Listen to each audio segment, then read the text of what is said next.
Positibo Thinker, magandang umaga sa lahat.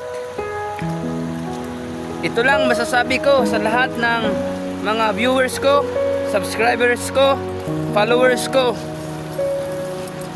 na kahit mahirap man ang pinagdadaanan natin ngayon, mahal na mahal po tayo ng Diyos.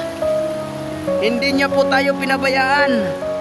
Sa 2025 nabuhay pa tayo hanggang 2026. Kaya kapatid, isa lang masasabi ko sa iyo. Kung sa 2025 hindi ka pa nagbago, ngayong 2026 magbago ka na. Manampalataya ka na sa Diyos. Matakot na tayo sa Diyos. Sinandyan po ang Diyos para sa atin. Miss na po tayo ng Diyos. Mahal po tayo niya. At kahit kailan hindi niya tayo pinabayaan. Tayo lang mismo ang lumalayo sa Diyos. Pero ang Diyos kahit kailan, hindi siya lumalayo sa atin.